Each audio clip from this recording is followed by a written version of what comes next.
खुशी मिश्रा, प्रेमचंद, कपिल कुमार, ऋषभ, प्रिंस सिंह, शर्मा जी, प्रेमचंद सिंह, आदित्य, सुमंत, अंजलि वर्मा, सारे बच्चे जो क्लास रेगुलर करते हैं वो आ गए हैं।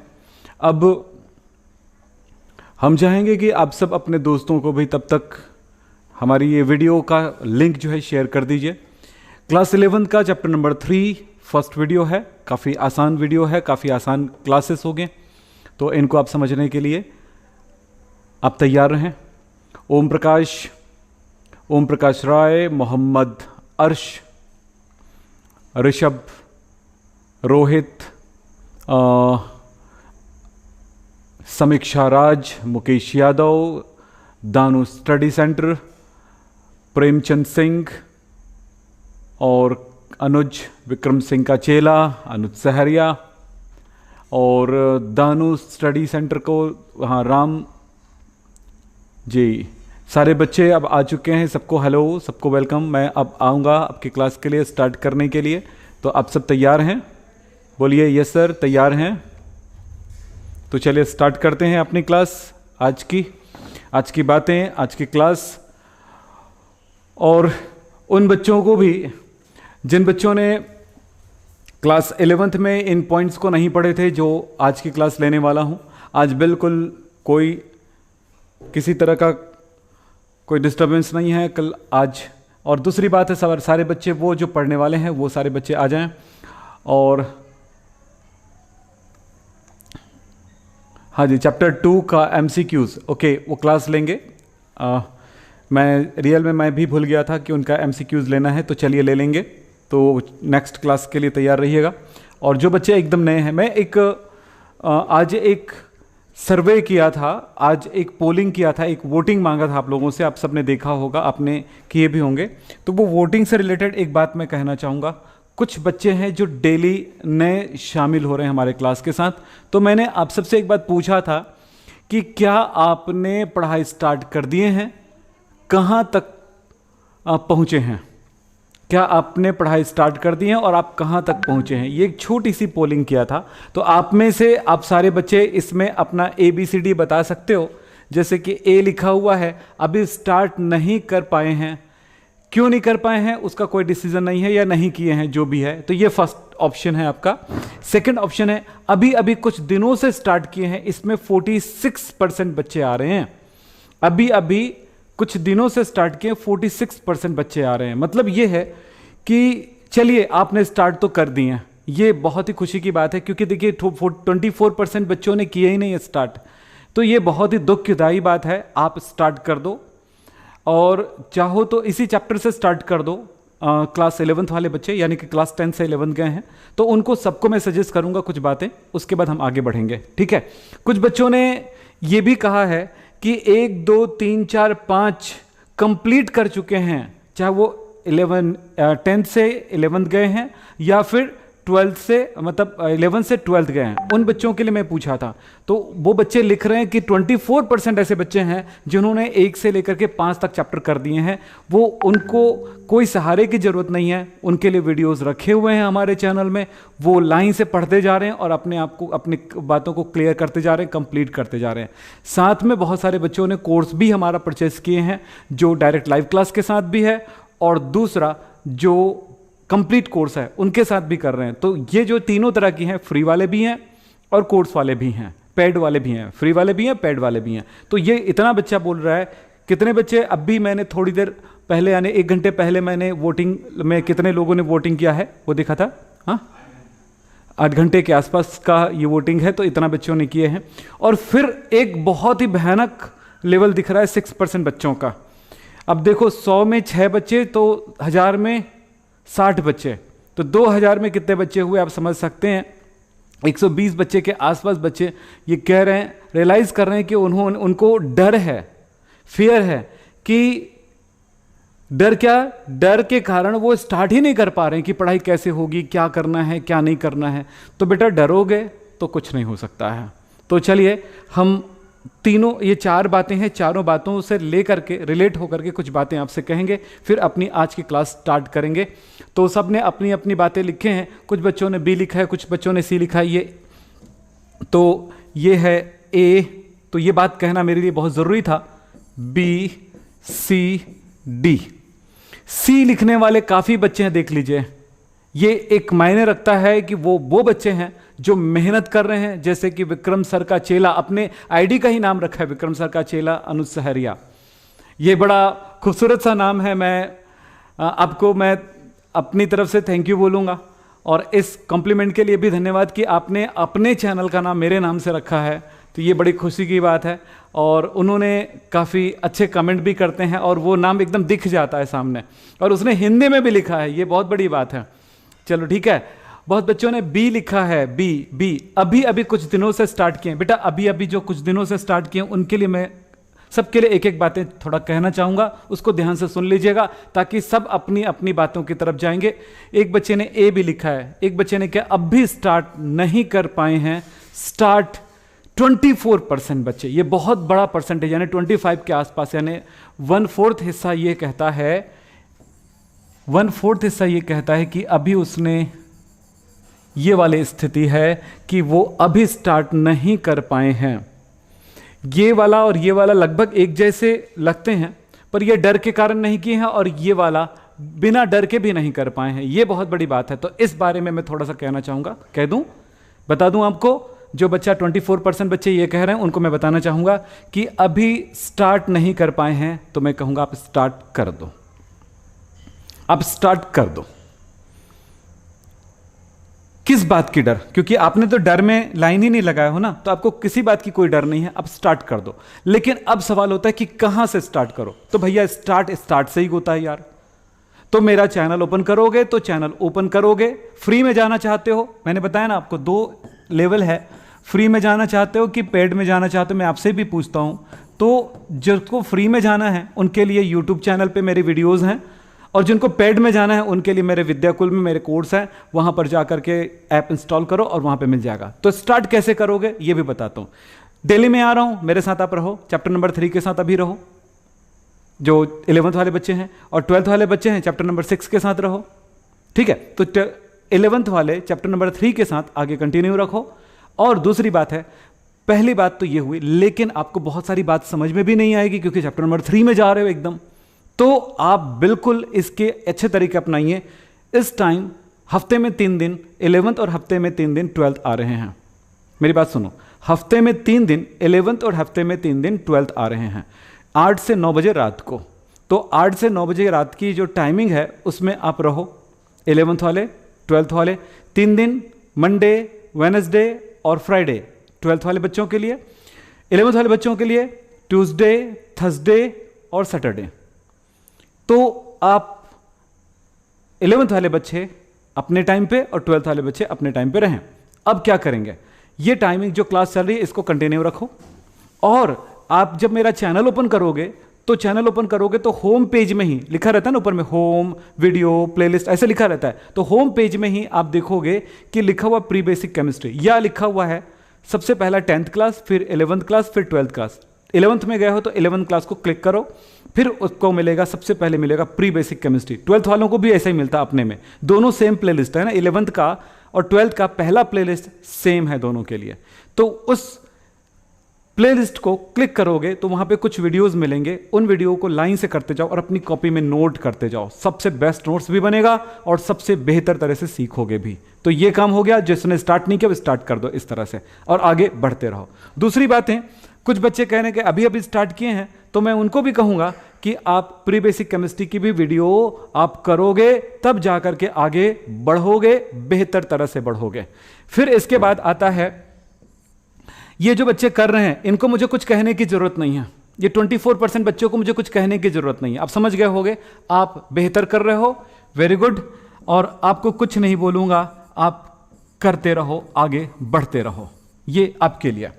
फिर आगे जो डर वाला बच्चा है, बेटा डर को पकड़ो, निचोड़ के फेंक दो। डर को पकड़ो, निचोड़ के फेंक दो। डर को पकड़ो, निचोड़ के फेंक दो। क्या बोला? डर को फेंक दो। डर कभी भी किसी को सक्सेस नहीं देता है। डर से दो काम होते हैं, या तो आपको सक्सेस मिलती है या फिर आपको सक्सेस नहीं मिलती है। डर एक तो फायदा पहुंचाता है या एक लॉस पहुंचाता है। डर से आदमी भागता है दूर, और कुछ अच्छी चीजों को पकड़ने हैं तो आपको इस डर को फेंक दो कि आप पढ़ नहीं पाओगे। मैंने जो यहां पर बताया कि कैसे पढ़ना है, कैसे क्या करना है, वहां से स्टार्ट करो, यहां से स्टार्ट मत करो, नहीं तो डर लगते रहेगा, डर बढ़ते जाएगा और प्रॉब्लम क्रिएट होते जाएगा। आज सारे वो बच्चे जो डरे हुए हैं उनको भी कहूंगा, जो मैं आज क्लास ले रहा हूं, थोड़ी सी तकलीफ दे सकती है, क्योंकि ये चैप्टर नंबर 3 का फर्स्ट पार्ट है। फिर ये चैप्टर नंबर 3 का फर्स्ट पार्ट का सेकंड पार्ट जब आएगा तो और ज्यादा हैवी हो जाएगा। सो ये स्टेप बाय स्टेप हैवी होने लगता है। तो चलें, हम आज यही कह रहे हैं कि आप सब ने अपने अपने ऑप्शन चुन के बताए हैं और यही आपकी सक्सेस है। तो अब आप आगे चलिए, कम से कम इस वीडियो को लाइक कर दीजिए, ताकि आपको हम आगे इसी जोश के साथ, इसी तन मन और धन के साथ आपके साथ लगे रहें। कुछ लोगों को लगता है कि तन मन धन आपके साथ लगे हुए ना, तन मन धन। तन तो आप दिख रहा है यहां पे है, मन है तभी पढ़ा पाएंगे भैया, बिना मन के हम नहीं पढ़ा पाएंगे। तीसरी बात होती है धन, बिना धन के कुछ नहीं होता है, क्योंकि ना ये कैमरे आता है, ना ये इलेक्ट्रिसिटी मिलती है, ना इंटरनेट मिलता है, और ना मैं यहाँ पे खड़े हो सकता हूँ, जो मेरे हाथ में पेन है, जो मेरे शरीर पे कपड़े हैं, जो ये मैं कंघी करने के लिए यूज़ करता हूँ, ये तर तो है ही नहीं है, नीचे ही करता हूँ, तो वो भी धन से आती है। तो हर चीज़ तन मन धन, ये 3 चीज़ों की जरूरत है, ब्रह्मा विष्णु महेश, और तो सारी चीज़ें ज़रूरी है। तो चलिए आगे चलते हैं। यहाँ पे हम पढ़ने वाले हैं आज तत्वों का वर्गीकरण, क्लासिफिकेशन ऑफ एलिमेंट्स। तत्वों के वर्गीकरण में हम ये 4 चीजें पढ़ेंगे। पहला है इंट्रोडक्शन। यह है क्या, ये तो हर एक क्लास का इंट्रोडक्शन पोर्शन होता है, हर एक चैप्टर में इंट्रोडक्शन मिलेगा, क्योंकि इंट्रोडक्शन सही नहीं रहेगा, प्रस्तावना सही नहीं रहेगा, तो हम आगे बढ़ नहीं सकते हैं। सेकंड है हिस्ट्री, हम पीरियोडिक टेबल की हिस्ट्री देखेंगे। फिर होता है लॉज ऑफ क्लासिफिकेशन, क्लासिफिकेशन के कौन कौन से नियम हैं वो पढ़ेंगे। और सबसे मोस्ट इंपॉर्टेंट है, ये तो एग्जाम में आता ही है, और ये दोनों एक बार चलो छोड़ भी दिए, लेकिन ये दोनों को तो बिल्कुल नहीं छोड़ेंगे। ये दोनों ही क्लासिफिकेशन ऑफ एलिमेंट्स, ये आपके एग्जाम के लिए बहुत बढ़िया है, बहुत जरूरी है, और पीरियोडिक टेबल इसी के बेस पर बनता है। और साथ में फाइनल बात करेंगे पीरियोडिसिटी, जिसको हम कहते हैं आवर्ती गुण, आवर्तिता। ये क्या चीज है, मैं इसके बारे में बातचीत करूंगा आगे जाकर के। आवर्तिता, इनके बारे में बातचीत करेंगे। तो ये सब कुछ इस चैप्टर के अंदर आने वाला है, जिसको मैं कुछ एक क्लासेस के अंदर आपको कराने वाला हूं। सो ध्यान दीजिएगा। अब आगे बढ़ते हैं, एक एक पॉइंट्स को पढ़ते हैं। कुछ कुछ बातें मैं समझाते जाऊंगा, कुछ कुछ कॉपी में नोट करते जाएंगे, 2 बार 3 बार स्टडी करेंगे, बहुत अच्छे समझ में आएगा। और एक बात और, मैंने इसके लिए लगभग 10 वीडियोस अपलोड करा हुआ है,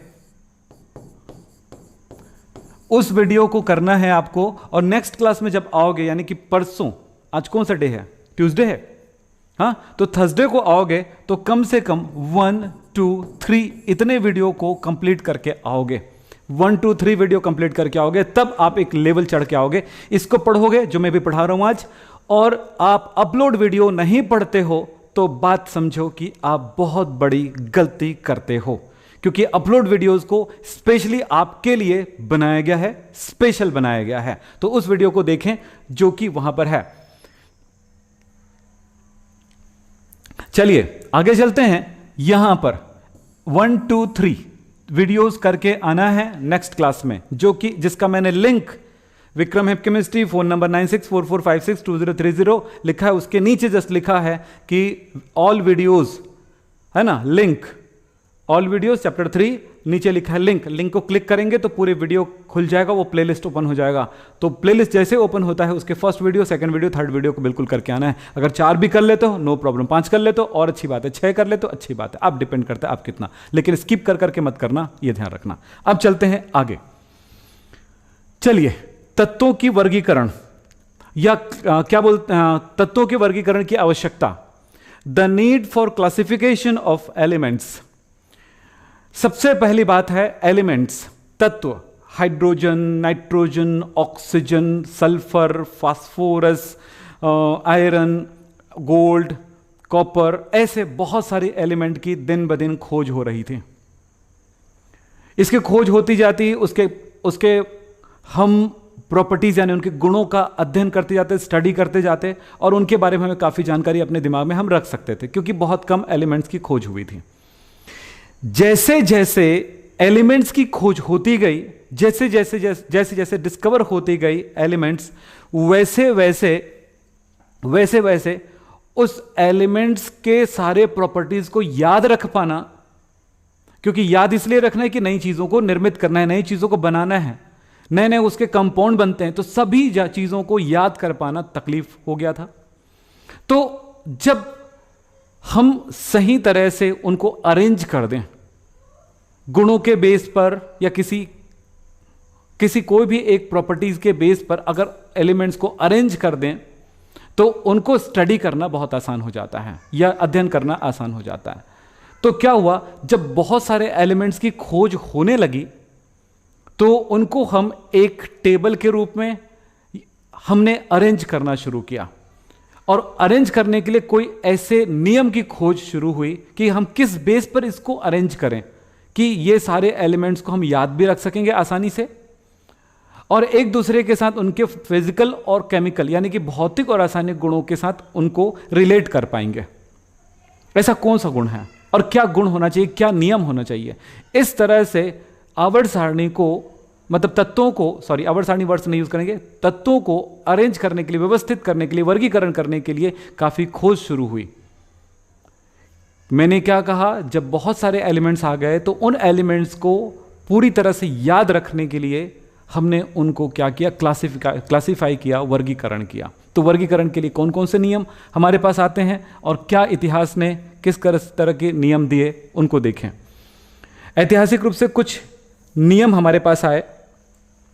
आवर्त सारणी के विकास का इतिहास, brief history the development of periodic table. तो हमने एलिमेंट्स को क्लासिफाई किया और एक टेबल का निर्माण किया, पीरियड टेबल का निर्माण किया, आवर्त सारणी का निर्माण किया। ये क्या होते हैं, चलो, और किस तरह से हमने इनको क्या किया, आवर्त सारणी का, या यूं कह सकते हैं उनका क्या, कितने नियम आए, कौन कौन से नियम आए जो बहुत ज़्यादा इंपॉर्टेंट हुए हमारे समझ के लिए। तो देखें यहां पर सबसे पहले बात है, ऐसा नहीं कि यहीं से शुरुआत हुई, ऐसा नहीं है, इससे पहले भी शुरुआत हो चुकी थी एलिमेंट्स को क्लासिफाई करने की, लेकिन जो सक्सेसफुल जो रहा और एक तरह से जिनको लोग मानना भी शुरू कर दिए, तो इनमें से कुछ एक मैं यहां पर लिख रहा हूं, 5 नियमों को बता रहा हूं आपको, एक एक करके शॉर्ट में बताऊंगा, आप इनको समझने की कोशिश करेंगे। तो एक है डुबेराइनर का त्रिक रूल, डुबेराइनर्स ट्राइड। सेकंड है न्यूलैंड का अष्टक नियम, न्यूलैंड लॉ ऑफ ऑक्टिव। फिर इसके बाद है लोथर मेयर की अरेंजमेंट। उसके बाद है मेंडेलिव की आवर्त सारणी का नियम। फिर उसके बाद होता है मोसले यानी कि आधुनिक आवर्त सारणी, यानी Moseley's model period table, modern period table, ये पीरियोडिक लॉ कह सकते हैं। तो ये कुछ है, तो नाम याद रखेंगे, डुबराइनर, न्यूलैंड, ऑक्टिव रूल्स, ठीक है, या law of octave, Lothar Meyer और मेंडेलिव और मोसले। मोसले को आज मोसले का जो आवर्त सारणी है या जो नियम है, जो लॉ है, वही सबसे ज़्यादा सक्सेसफुल है आज के डेट में। लेकिन ये ऐसा नहीं कि डायरेक्ट ये मिल गया, हमें बहुत सारे रूल्स की तरफ होकर जाना पड़ा। तो ये क्या है, मैं थोड़ी थोड़ी जानकारी दे रहा हूँ, और इसका डीप में जाने के लिए आपको मैं कहूँगा कि जो मैंने बात बोला ना, आपको वीडियो अपलोड करा हुआ है, उसमें से आप एक बार देखें और अपनी नोट्स भी बनाएं। तो शॉर्ट में हम बातचीत करेंगे और इसको समझने की भी आप कोशिश करेंगे। तो चलिए आगे बढ़ते हैं। सबसे पहले कौन सा देखने वाले हैं, डुबेराइनर का त्रिक नियम। मैं यहीं पर समझाऊंगा, आप ध्यान से सुनिएगा, पूरा हिंदी मीडियम वाले बच्चों के लिए एक स्पेशल, और इंग्लिश मीडियम वाले बच्चे अपने बुक से इस लॉ को एक बार आप देख लीजिएगा, ठीक है। मैं यहाँ पर डबल लिखने के लिए मेरे पास टाइम नहीं था, तो मैंने इस तरह से आपके लिए लिखा है। तो चलिए देखें एक बार, ठीक है, क्योंकि अक्सर ये होता है कि एक तरफ हिंदी और एक तरफ इंग्लिश लिखा रहता है, और सब समझाता हूँ। तो आज मैं ये चाहूँगा कि हिंदी मीडियम वाले बच्चों को भी और इंग्लिश मीडियम वाले बच्चे कुछ बैठे हैं तो वो भी ध्यान रखिएगा, इसको आप एक बार समझने की कोशिश करिएगा। बिल्कुल ईजी है, एकदम आसानी से समझाने की कोशिश कर रहा हूँ, ध्यान से सुनिए। चलिए, डुबेराइनर का त्रिक नियम। त्रिक शब्द का मतलब होता है ट्राइड, मतलब 3, ठीक है। क्या है त्रिक, क्या है 3, यस 3। क्या हुआ, इस नियम को एक बार देख लेते हैं, फिर मैं आपको पूरी बात बताता हूं। क्या होता है, बहुत सारे एलिमेंट्स की खोज हो गई। तो ऐसा हुआ कि बहुत सारे एलिमेंट्स के जो प्रॉपर्टीज है, गुण हैं, लगभग समान गुणों वाले एलिमेंट्स भी नजर आए हमें। तो यहां पर कहा गया कि समान गुणों वाले एलिमेंट्स, और एक बात और पता चल गया था उस जमाने में भी कि एटॉमिक मास की जानकारी हो चुकी थी उस जमाने में। इस बात पे ध्यान देंगे, जिसको क्या कहते हैं, परमाणु भार। समान गुणों वाले तत्वों का हमने 3-3 का समूह बनाया। कितने एलिमेंट्स का? 3-3 एलिमेंट्स का समूह बनाया। सबसे कम से सबसे ज्यादा एटॉमिक मास वाले एलिमेंट्स को हमने एक ऑर्डर में रखा।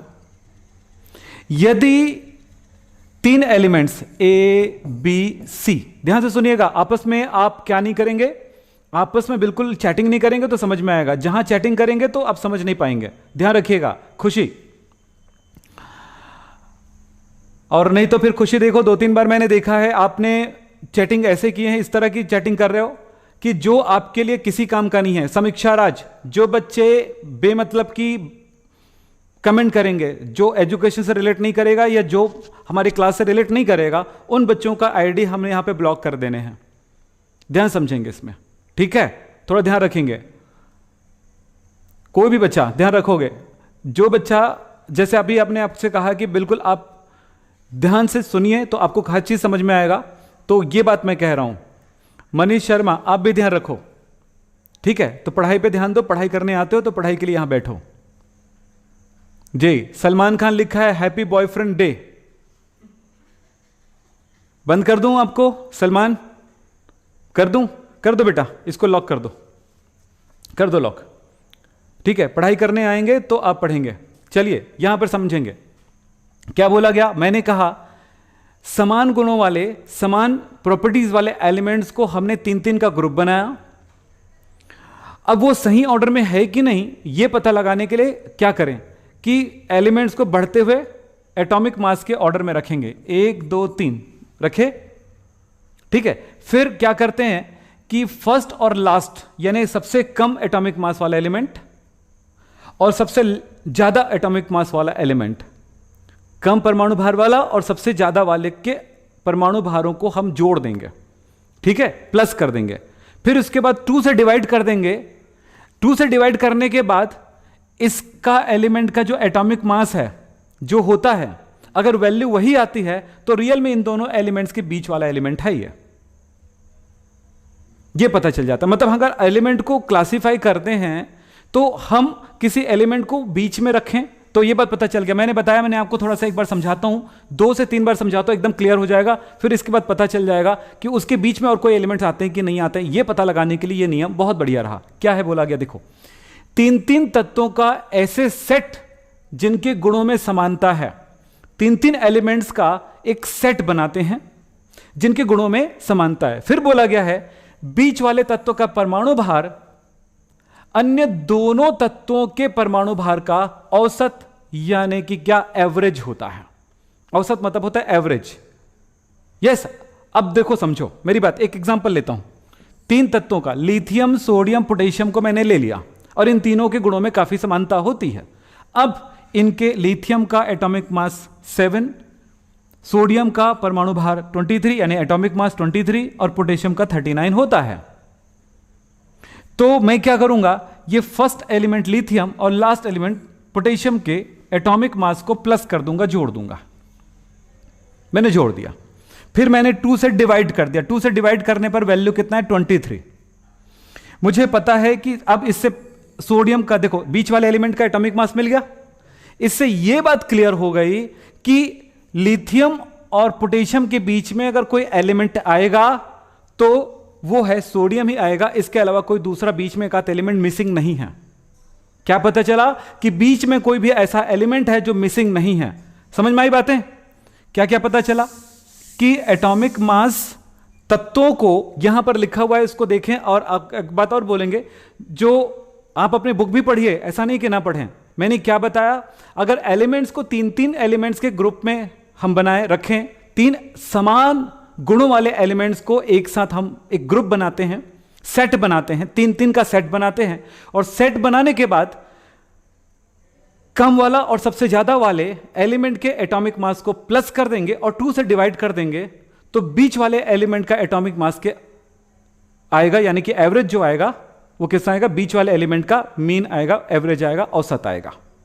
ठीक है, यह बात कही गई है इस नियम में, बिल्कुल क्लियर है। और इससे अगर वही आता है, बीच वाले एलिमेंट के एटॉमिक मास के बराबर आता है, तो लिथियम और सोडियम का 23 आ रहा है, लिथियम और पोटेशियम का कितना है, इतना इतना जोड़े और इसका 23 आया और सोडियम का 23 है, तो ये इसका मतलब ये कि लिथियम और पोटेशियम के बीच में सोडियम होगा। और आप लोग आज के डेट में जानते हो कि ग्रुप नंबर वन में मिलता है हाइड्रोजन, लिथियम, सोडियम, पोटेशियम, ऐसे मिलते हैं बोलो। तो इन दोनों एलिमेंट्स के बीच में कोई और एलिमेंट नहीं है इन समान गुणों वाले तत्वों के बीच में, यह जानकारी मिलती है। चलिए और बातें करेंगे। कोई भी बच्चा ध्यान रखो, समझ में आ रही बातें, जब भी कोई बच्चा इस तरह का काम करेगा जिससे कोई रिलेट नहीं करती है, वो ध्यान रखेंगे। अब देखो दूसरा एग्जाम्पल, फर्स्ट एग्जाम्पल हमारा देख लिए, कौन सा लिए, ये। सेकंड एग्जाम्पल देखते हैं हम लोग यहां पर एक बार और। क्लोरीन, ब्रोमीन, आयोडीन समान तत्व हैलोजन एलिमेंट्स हैं, उनके एटॉमिक मास को देखें। क्लोरीन का 35.5, ब्रोमीन का 80 और आयोडीन का 127 होता है। क्या यह सेट सही है कि आयोडीन और क्लोरीन के बीच में ब्रोमीन ही आएगा, कोई दूसरा एलिमेंट नहीं आएगा, या बीच में कोई और एलिमेंट बचा है कि नहीं? यह पता लगाने का एक तरीका बनाया किसने, डोबेराइनर ने, समझो। तो देखो इनको प्लस करो, 2 से डिवाइड करो तो 81.25 आ रहा है और ये इसका 80 है, मतलब लगभग उसके इक्वल आ रहा है। एकदम एग्जैक्ट तो नहीं आएगा, थोड़ा बहुत तो फर्क आएगा। तो ये बात सिद्ध हो गया कि यस, ब्रोमीन इन दोनों के बीच में। तो ये बात किसने कहा, डोबेराइनर ने कहा था। ध्यान रखिएगा, इसी को कहते हैं डोबेराइनर का ट्राइड रूल, ट्राइड नियम। ठीक है, तो इस तरह से आप इनको कह सकते हैं, समझ सकते हैं। बाकी तीसरे वाले को आप समझ लीजिएगा। ठीक है, अब चलता हूं नेक्स्ट। अब चलें दूसरा जो बहुत ज्यादा एग्जाम में पूछा गया है, आपके एग्जाम में 11th के एग्जाम में इंपॉर्टेंट है, पूछे जाते हैं, वो है न्यूलैंड का अष्टक नियम। न्यूलैंड का अष्टक नियम किसने दिया? जॉन न्यूलैंड ने दिया था। यह नियम क्या? अष्टक नियम, 8 का नियम, octave, law of octave, octave rules. Newland के साथ ऑक्टिव लगाओ, 2 ऑक्टिव रूल्स पढ़ोगे आप, ऑक्टेट रूल और एक है ऑक्टिव, तो दो ठो पढ़ोगे आप लोग। तो ये ऑक्टिव है और इसमें अष्टक नियम दोनों को कहते हैं। तो एक आप लोग पढ़ोगे कहां पे, चैप्टर नंबर 4 में पढ़ोगे कि एलिमेंट कोई भी तत्व के या कोई भी परमाणु के अंतिम कोश में 8 इलेक्ट्रॉन होगा तो स्टेबल होगा, वो उस जगह पे पढ़ोगे, यहां पे नहीं है। तो ये पीरियोडिक टेबल के लिए बनाया गया है, ये रूल है जो न्यूलैंड का दिया हुआ, ये बहुत इंपॉर्टेंट है, ध्यान रखिएगा। मैं आपको समझाता हूं यहां पे क्या कहता है, ये थोड़ा सा समझो आप, थोड़ा सा शांति बनाए रखो, आपस में चैटिंग मत करो, नहीं तो फिर आपको प्रॉब्लम क्रिएट होगा, फिर मैं कुछ नहीं कर सकता। समझो यहां पे, क्योंकि हर चीज को समझना है। थोड़ी तकलीफ तो होगी बेटा पढ़ाई में, बिल्कुल ऐसा नहीं हर चीज पानी हो जाए तो फिर आदमी, ये कोई मनोरंजन का वीडियो नहीं है, मनोरंजन की क्लास नहीं है जहां पर मैं आपको परफॉर्म करूं, डांस करूं, गाने गाऊं या फिर कुछ और करूं, है ना, लव सीन या किसिंग सीन दूं, ऐसा जरूरी नहीं है। यहां पर जरूरी है कि आपको सीखना है, पढ़ना है, समझना है, ध्यान रखोगे आप बातें, ठीक है? क्योंकि उसमें क्या होता है, मजा आता है, लोग बैठ जाते हैं। ऐसी क्लासेस जिससे सीखना होता है वो लाइफ बनाती है, वो तो उसी टाइम खत्म हो जाएगा, आपकी लाइफ वहां पे कोई आगे रन नहीं करेगा। फ्यूचर के लिए होता है पढ़ाई, ध्यान रखेंगे। चलो,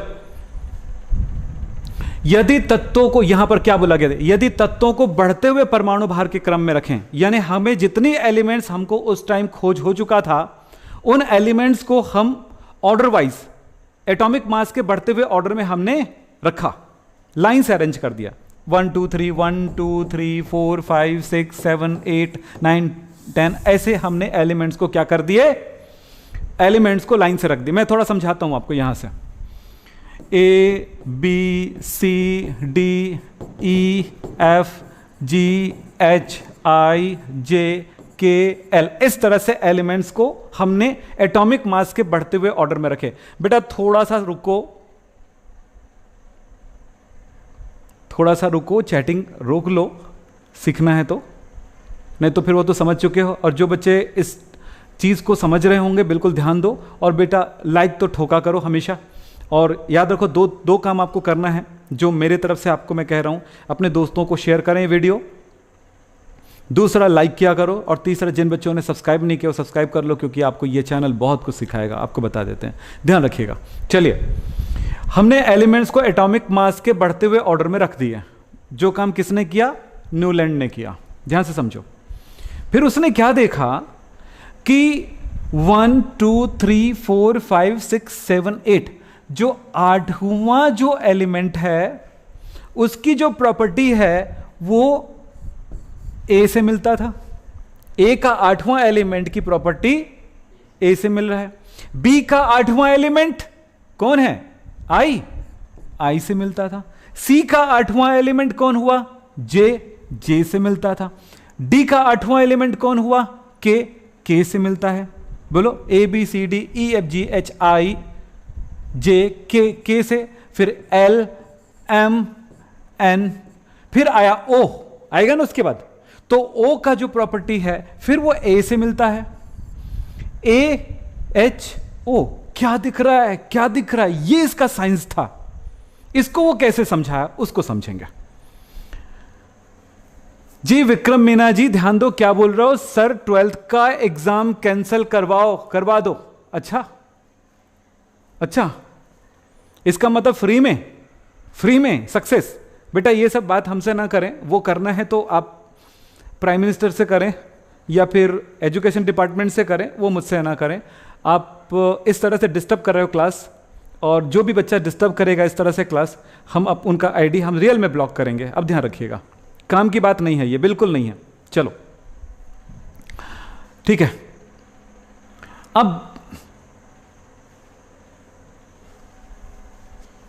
अब एक बच्चा पूछ रहा है कितने दिनों तक चलेगा। वाह, चलें आपस में बातचीत। चलो क्या बोल रहे हैं हम, ध्यान से सुनोगे। आपके कमेंट पढ़ेंगे लास्ट में, और लास्ट में आपसे कमेंट करेंगे, लास्ट में बात करेंगे, लास्ट में कमेंट करेंगे। बीच में ना करें तो बेटर रहेगा। और जो पढ़ने वाला बच्चा, हर पढ़ने वाला बच्चा एक काम करो, अपने जो चैट वाला पार्ट है ना अभी बंद कर दो, स्टॉप कर दो, नहीं तो फिर आप पढ़ नहीं पाओगे इन बेवकूफ़ लोगों के कारण। चैटिंग लास्ट में करो, ठीक है बेटा। चलो हमेशा ध्यान रखो। तो यहां पे क्या बोला गया समझे, कि इन्होंने कहा अगर एलिमेंट्स को एटॉमिक मास के बढ़ते हुए ऑर्डर में हम रखें तो हर एक एलिमेंट का 8वां स्थान पर जो एलिमेंट है उनकी प्रॉपर्टी जो है, उनकी गुण जो है, उनके नेचर जो है वो इस फर्स्ट एलिमेंट से मिलते हैं। बिल्कुल उसी तरह से जैसे कि संगीत के जो स्वर होते हैं, सारे गामा पा धा नी सा, आपको पता है 3 नोड होता है ना, 3 स्वर होते हैं, निम्न स्वर, मध्यम स्वर और उच्च स्वर। वैसे बोलते हैं ना, नोट बोलते हो क्या उसको, है ना, क्या बोलते हो? स्केल। कौन सा स्केल? लो स्केल। तो जी मैं बोल रहा था जो भी बोलते हैं आप लोग, मुझे नहीं पता संगीत के बारे में, पर यह कहा जाता है 3 लेवल होता है, तीनों में सारे गामा पा नहीं होता है। आपने अगर वो कीबोर्ड देखे होंगे तो आपने देखा होगा सारे गामा एकदम पतली निकलती है, फिर बीच में थोड़ा मोटा निकलता है, फिर लास्ट में एकदम मोटा निकलता है, भारी भरकम निकलता है। तो वो जो बीच वाले में गाने चलते हैं, बीच वाले में ही चलता है, इधर और इधर वाले को कभी कभार यूज करते हैं। तो वैसे ही सारे गामा पा धा नी, फिर सा फिर से आता है, तो वैसे ये सा फिर से इसके साथ मिल गया, तो सा फिर रे फिर गा फिर से शुरू होता है। इस तरह से बोला गया, इसमें कहा गया, इस बात को समझेंगे। यदि तत्वों को बढ़ते हुए परमाणु भार के क्रम में जमाया जाए तो हर क्या लिखा है, 8वां तत्व पहले तत्व से समानता रखता है। हर 8वां तत्व पहले से समानता रखता है। इसका 8वां तत्व इसके लिए पहला हो गया ना ये वाला, तो इस तरह समानता रखता है, तो इसे कहा जाता है ऑक्टिव रूल। समझ में आ रही बातें? यही जबरदस्त सी बात है, इसको समझेंगे, बिल्कुल ध्यान से सुनिए, बिल्कुल आसान सी बातें हैं। तो क्या हुआ, एलिमेंट्स का एटॉमिक मास के बढ़ते हुए ऑर्डर में रखा गया उस टाइम पे, lithium, beryllium, boron, carbon, nitrogen, oxygen, fluorine. Fluorine के बाद एक तत्व मिला उस टाइम, वो मिला हमें कौन सा? सोडियम। तो सोडियम का जो गुण था लिथियम से मिल रहा था। फिर उसके बाद सोडियम के बाद मैग्नीशियम, इस तरह के एलिमेंट आए, तो बेरिलियम से मैग्नीशियम आ गया। इस तरह से एक स्टेप बाय स्टेप एलिमेंट्स जमने लगे। तो एक एक ग्रुप बन गए, ग्रुप 1, ग्रुप 2, ग्रुप 3, यानी इस ग्रुप में आने वाला एलिमेंट के गुण समान है, प्रॉपर्टीज समान है, समान गुणों वाले हो गए, समान गुण है इसके, समान गुण वाला एक क्या मिल गया, समूह मिल गया, समान गुणों वाला समूह मिलने लगा। तो ये एक समान गुण वाला समूह मिल गया, दूसरा समान गुणों वाला एक समूह मिल गया, तीसरा समान गुण वाला एक समूह मिल जाएगा, ऐसे समूहों का निर्माण होने लगा। तो इस तरह से पीरियोडिक टेबल, एक टेबल का निर्माण हो गया। देखिए आप, एक टेबल जैसा बन गया। अगर आप इसको ऐसे लिख दो, ऐसे बना करके, तो देखो ये ग्रुप हो गया और ये पीरियड हो गया। बोलो, जैसे यहां पर बेरिलियम, अच्छा सॉरी, मैं लिथियम से स्टार्ट करूंगा। तो पहले ये लिथियम, सोडियम, पोटेशियम, रुबिडियम, इस तरह से एलिमेंट मिले, बेरिलियम, मैग्नीशियम, तो एक ग्रुप हुआ, दूसरा ग्रुप हुआ, इस तरह से ये बात हो गई। तो ये नियम उस जगह पर काफी कारगर हुआ, पर इसके क्या ड्रॉबैक है, किसी का ड्रॉबैक अभी नहीं बता रहा हूं, थोड़ा स्टडी आपको करना पड़ेगा। जब पढ़ेंगे, मैंने अपलोड वीडियो कहा है, उसमें से आप एक बार देख लीजिएगा। तो नियम पूछा जाएगा, ट्राइड रूल क्या है, एक्टिव रूल क्या है, उस तरह से क्वेश्चन पूछा जाएगा, तो ये आपका हो जाएगा। तो इस तरह से आपको समझ में आ गया होगा बातें, ठीक है। चलिए अब आगे चलते हैं।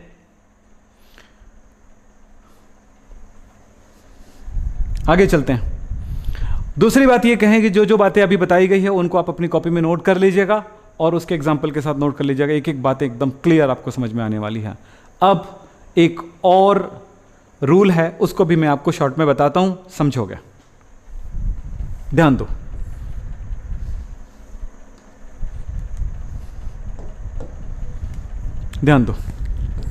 Lothar Meyer arrangement. Lothar Meyer ने क्या किया, बिल्कुल वही काम किया। लगभग तीनों ने एक चीज को पकड़ा, वो था एटॉमिक मास, परमाणु भार। यस, इन्होंने अपनी जगह पे क्या कहा उसे सुनिएगा। इन्होंने कहा जो एलिमेंट्स हैं उनको एटॉमिक मास के बढ़ते हुए ऑर्डर, परमाणु द्रव्यमान के बढ़ते हुए क्रम में हमने इस तरफ बढ़ते हुए ऑर्डर में रखा और उसका हमने लिख लिया परमाणु आयतन, यानी कि एटॉमिक वॉल्यूम।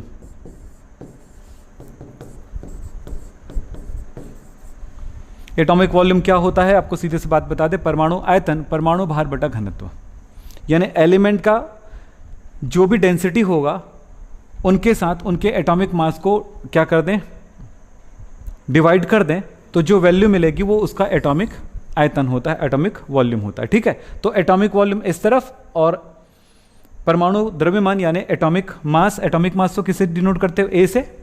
तो इस तरह से आगे की ओर रखते गए। तो उन्होंने ये देखा, ध्यान से सुनिएगा, एटॉमिक मास हर एक एलिमेंट का अपना होता है। तो इस तरह से अलग अलग एलिमेंट्स, शुरू से आखिरी तक एलिमेंट्स को लेते चलते हैं। कम भार वाले एलिमेंट्स को हमने पहले रखा और एटॉमिक मास अगर ज़्यादा है तो ऊपर और एटॉमिक मास कम है तो नीचे। ठीक है, तो इस तरह से एक ग्राफ बना। यहाँ पे ध्यान दीजिएगा, मैं आपको एक स्टेप में इसको बड़ा करके दिखा रहा हूँ, थोड़ा सा धुंधला है पर आपको समझने की थोड़ी कोशिश करना है, क्योंकि मेरे पास इसका क्लियर फिगर वाला नहीं था, तो मैंने इसी को लाके आपके सामने दिखा रहा हूँ। तो क्या हुआ, एटॉमिक मास, परमाणु भार के बढ़ते हुए क्रम में, देखो परमाणु भार के बढ़ते हुए ऑर्डर में हमने इस तरफ चलते गए और एलिमेंट्स के एटॉमिक आयतन को हम के बेस पर, ये एटॉमिक मास है, एटॉमिक वॉल्यूम है, परमाणु आयतन, और ये परमाणु भार के ऑर्डर में। लिथियम परमाणु भार कम है किसकी तुलना में, बेरिलियम से, परमाणु भार कम है। तो थोड़े आगे चलेंगे तो बेरिलियम मिला, लेकिन उसका परमाणु आयतन कम है। तो इस तरह से ग्राफ बनते गया, इस तरह का ग्राफ मिला। ठीक है, इस तरह का जो ग्राफ मिला, इसमें जो बातें कही गई है मैं इसको एक बार आपको समझाता हूं, ध्यान से समझेंगे। देखो अब इसमें क्या कहा गया उसको समझेंगे कि समान गुणों वाले एलिमेंट जो थे वो इस ग्राफ में समान जगह पे मिले। जो कर्व बने ना, इस तरह से क्या बने, अलग एक तरह का कर्व बना। इस कर्व में यहां पर लिथियम मिला टॉप में मिला, यहां पर देखो टॉप में मिला सोडियम, टॉप में मिला पोटेशियम, टॉप में मिला रुबिडियम, टॉप में मिला सीजियम। मतलब ये हुआ कि जो कर्व बन रहा था, जो ग्राफ बन रहा था, वो उसका परमाणु आयतन जो था वो इस कर्व के एक समान गुण वाले एलिमेंट समान जगहों पर मिलने लगे। पर इस तरह स्टडी करना आसान नहीं था, ध्यान रखिएगा। फिर एक बात और हुआ यहां पर, और देखो कि नियॉन, जैसे ये सोडियम मिला, उसके इस साइड में ये नियॉन मिला, ठीक है। फिर इसी तरह से इसके इस देखो सोडियम के इस साइड नियॉन मिला, पोटेशियम के इस साइड क्या मिला, ऑर्गन मिला, ऑर्गन की खोज हो चुकी थी। तो फिर इसी तरह से इसमें यहां पर क्रिप्टॉन मिला। तो निष्क्रिय गैसें जो है वो इनकी एक पोजीशन हो गई इस कर्व में। इसी तरह से देखो यहां पर बेरिलियम मिला, बेरिलियम, फिर मैग्नीशियम मिला, फिर यहां पर देखो मैग्नीशियम, कैल्शियम। तो ये कर्व का ये निचला स्तर, तो मतलब सबसे टॉप में क्या मिला, फर्स्ट ग्रुप का एलिमेंट, जिसको क्या बोलते हो, एल्कलाई मेटल्स, ठीक है, एल्कलाई मेटल्स। तो एल्कलाई मेटल मतलब क्या हुआ, क्षारीय धातुएं। क्षारीय धातुएं एक अपनी जगह रखा इस कर्व में, क्षारीय मृदा धातुएं एक अपनी जगह रखा, क्षारीय मृदा धातुएं, बेरिलियम यहाँ पे है, तो इस कर्व में इस जगह पर मैग्नीशियम मिला। तो इस कर्व के हिसाब से इस जगह पे क्या मिलेगा, इसी के आसपास ये कैल्शियम, देखो ये नीचे गिरते हुए मिल रहा है ना, गिरते हुए ये मैग्नीशियम मिला, ये कैल्शियम मिला इस जगह पे, इस तरह से यहाँ पर गिरते हुए स्टांशियम मिला। तो एक तरह से बोला जाता है, इसको थोड़ा समझने की कोशिश करेंगे ध्यान से। थोड़ा शांत हो जाइए, चैटिंग बंद कर दीजिए, समझ में आ जाएगा मेरी बातें। किसका है ये किसका है रूल, लोथर मेयर का, ठीक है। लोथर मेयर ने क्या कहा,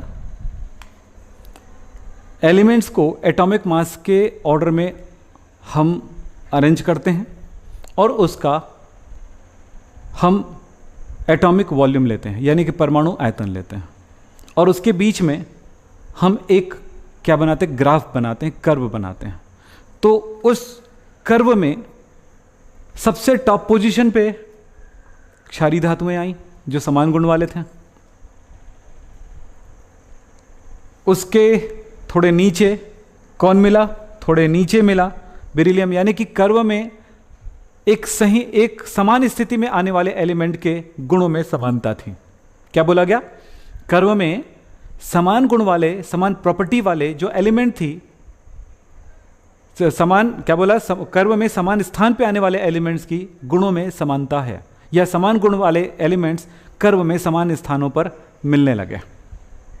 तो एक एक स्टेप में अगर इसको समझें तो कुछ ऐसे समझेंगे, एक स्टेप का कर्व यहां पर मिला, देखो यहां से देखो, मैं अगर स्टार्ट करूं तो एक स्टेप का कर्व हमको यहां मिला, दूसरा स्टेप का कर्व हमको यहां मिला, तीसरा स्टेप का कर्व हमको यहां मिला, फिर चौथा स्टेप का कर्व हमको यहां मिला। तो देखो एक एक स्टेप का कर्व मिलता है यहां पे, ठीक है, एक step, second step, third step, इस तरह से ये फर्स्ट स्टेप का।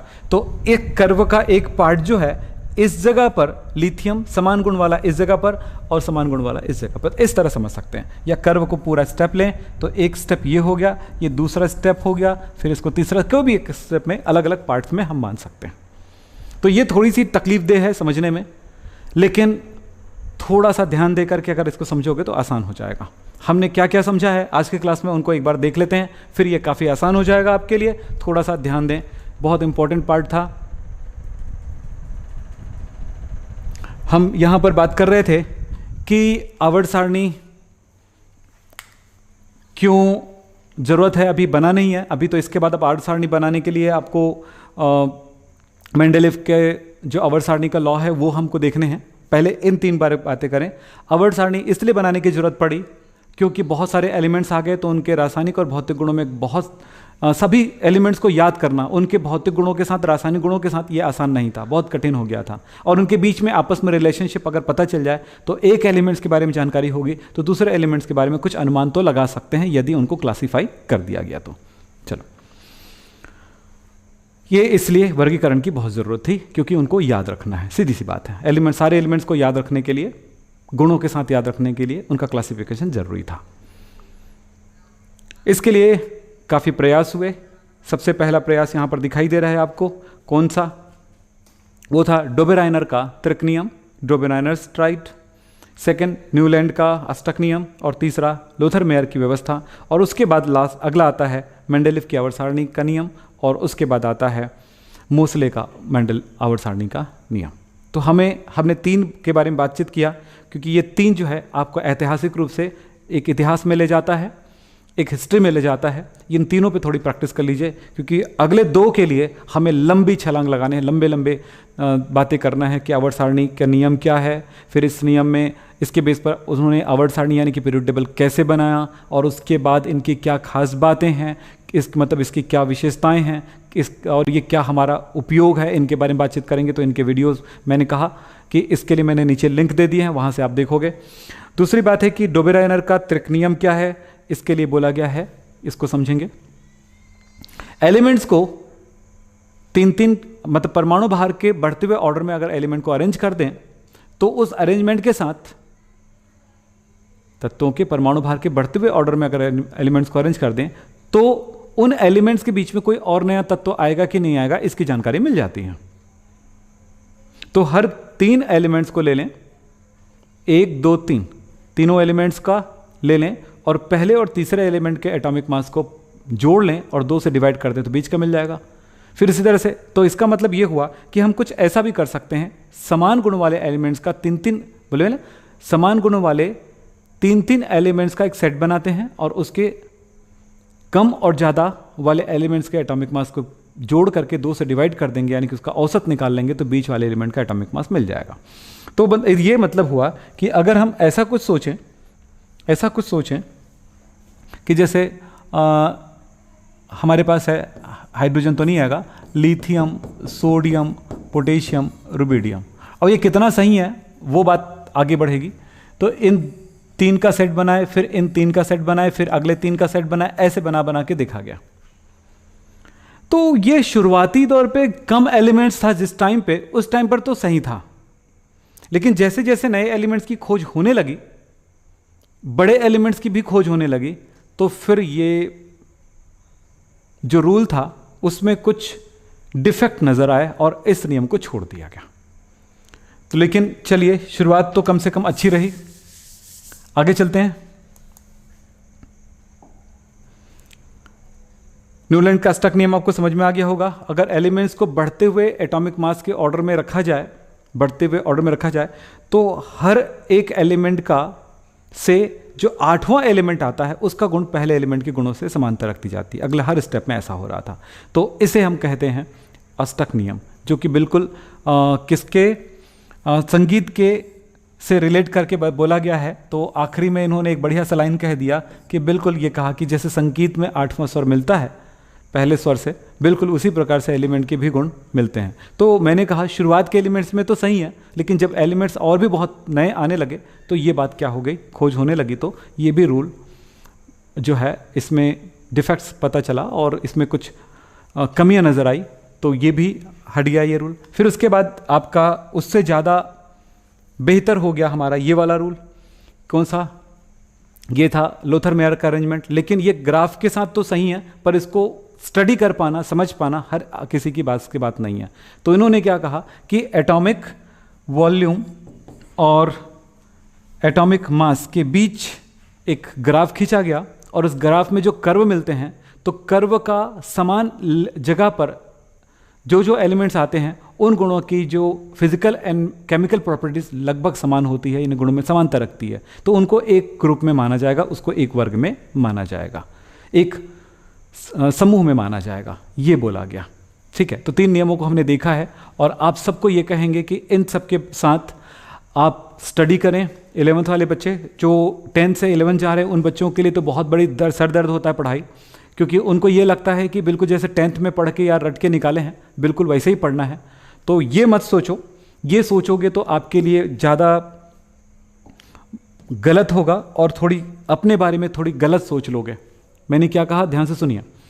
10th से 11 जाने वाले बच्चों के दिमाग में एक ही बात रहता है कि यार 10th में इतना अच्छा मार्क्स आते थे, इतने अच्छे समझ पाते थे, अब 11th में क्यों नहीं समझ पाते हैं। तो रीज़न ये है कि 10th की पढ़ाई और 11th की पढ़ाई में बहुत फ़र्क है। 10th की बुक अगर NCERT की बुक उठाया जाए तो एक जैसा नज़र आता है, लेकिन जब उसको एक्सप्लेन करने वाली बुक उठाया जाए तो बहुत भारी हो जाता है, और कंटेंट्स जो है वो बहुत भारी हो जाता है, उनकी जो टॉपिक है बहुत भारी हो जाता है, उनकी गहराई में जाना पड़ता है, उनको समझना पड़ता है, उनको सीखना पड़ता है और उनको सॉल्व करना पड़ता है, उनको प्रैक्टिस करना पड़ता है। यानी 10th की पढ़ाई से कम आपको मेहनत, ज़्यादा तो नहीं कहूँगा, 3 से 5 गुना ज़्यादा मेहनत करने की आवश्यकता होती है। कल तक जिसको याद करते थे, सिर्फ रट्टा मारते थे, अब उसको सीखना और समझना पड़ेगा।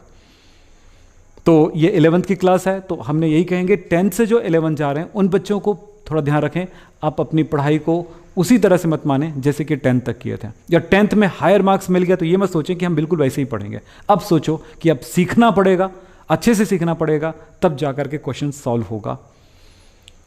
और कठिनाई की बात है तो कुछ भी कठिन नहीं होता यदि हम सही तरह से पढ़ें, सही ऑर्डर में पढ़ें। जैसा कि मैंने हर वीडियो में कहा है कि सही ऑर्डर क्या है पढ़ने का। प्री बेसिक केमिस्ट्री क्लास है, वहाँ से वीडियो खोल के देखिए, वहाँ से सीखना शुरू करिए, कॉपी में नोट करिए और उसको स्टडी करिए। अब आपको क्या कहना है वो बताइए। सर ये चैप्टर हो गया है मेरा, ओके वेरी गुड, बहुत बढ़िया। और रोहित कह रहे हैं कि सर एनसीईआरटी का भी क्वेश्चन कराएं। ओके, मैं पेड कोर्स में तो एनसीईआरटी के क्वेश्चन कराता हूं, लेकिन यहां पर बच्चे जिस दिन एनसीईआरटी का क्वेश्चन कराने लगूंगा बेटा, उस दिन तुम लोग रहोगे नहीं तो क्या मतलब? आप रहोगे? कितने बच्चे रहेंगे बताओ तो, चलो देखते हैं कितने बच्चे रहेंगे। और वो बच्चे लाइक करें हमारी क्लास में, बताएं कितने बच्चे रहेंगे जो एनसीईआरटी के क्वेश्चन को सॉल्व करने के लिए बैठेंगे। मैं उनको सॉल्व करवाऊंगा एनसीईआरटी क्वेश्चन को, तो वो मेरे क्लास में व्यूज आएंगे या वो देखेंगे और अपनी कॉपी में नोट करेंगे। बताइए कितने बच्चे रहेंगे, पहले ये बताइए। जो रहेंगे वो लिखो, यस लिखो, Y Y Y Y Y Y Y. चलो कितने बच्चे रहेंगे मैं देखता हूं। एनसीईआरटी का क्वेश्चन कराऊंगा, परसेंटेज मैं पोलिंग करा दूंगा कल कि एनसीईआरटी के क्वेश्चंस को पूरा कराने पर कितने बच्चे हमारी क्लास देखने वाले हैं और अपने फायदे उठाने वाले हैं। देखते हैं। शर्मा जी बातचीत पढ़ाई का करो, इधर उधर की बात करोगे, यहां पर देखने वाले हैं कि कटाक से ब्लॉक कर देते हैं। चलिए, हाँ हम तो वेरी गुड, हम देखेंगे, वेरी गुड, तो बिल्कुल करा देंगे। एक बात और, आज की क्लास जो पढ़ाया गया है बिल्कुल आप ध्यान से समझोगे तो एक एक चीजें समझ में आएंगी। अन्यथा मैं आपको चैलेंज करता हूं, आप जहां भी समझते हो इतनी क्लियर से तो समझ में आएगा नहीं। आपको भी चैलेंज करता हूं गुरुजी, ठीक है? कितने? हाँ जी। अब बताओ क्या आज की क्लास समझ में आई? नहीं तो एक बार और वीडियो देखना, बिल्कुल क्लियर समझ में आ जाएगा। और इससे ज़्यादा कुछ नहीं बोलूँगा। दोबारा देखना है, नोट करना है, थोड़ा सोचने की कोशिश करना, थोड़ा समझने की कोशिश करना, बुक खोलना। ये नहीं कि कोई भी चीज़ ऐसे मैंने खाने का दिया, मुंह में डाले, अंदर चला गया। ऐसा नहीं होता भैया, पढ़ाई ऐसा नहीं होता बिल्कुल। अगर ऐसी अगर आपकी धारणा होगी, ऐसी अगर आपकी सोच होगी तो आप खतरे में पड़ जाओगे। लाइक कर दो यार, लाइक से मेरा पेट नहीं भरता है, लेकिन लाइक से ये चैनल ग्रो करता है। लाइक से आपकी इच्छा पता चलती है, लाइक से आप चाहते हो, पता चलता है कि आप और चाहते हो ऐसी क्लासेस जो कंटिन्यू हो, ये पता चलता है। चलिए, यस, ठीक है। तो और कुछ बात कहना है तो कह दो, किसी को और कुछ?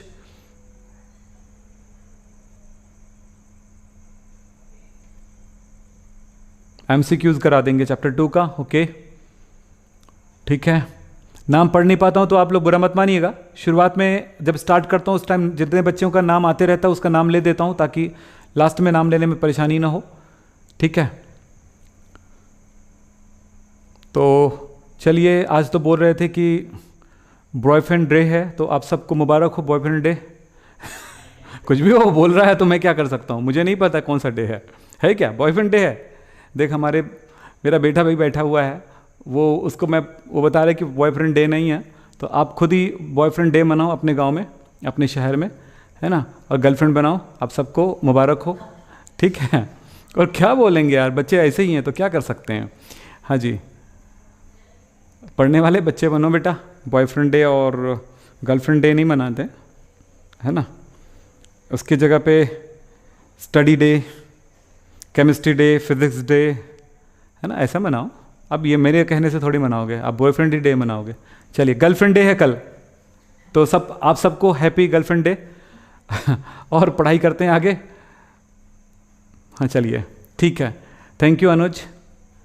हाँ ऋषि, ओके, ऋषभ, ऋतिक, हेमंत, शर्मा, राहुल, अभिषेक, नेहा, क्या क्या नाम है, सब बोल रहा हूँ, दिख नहीं रहा है मुझे। हाँ, अभिषेक, धनंजय, निहाल, धर्मेश, एफ एम क्या लिखा हुआ था, लवकुश, लवेश नाम था क्या? अंकित,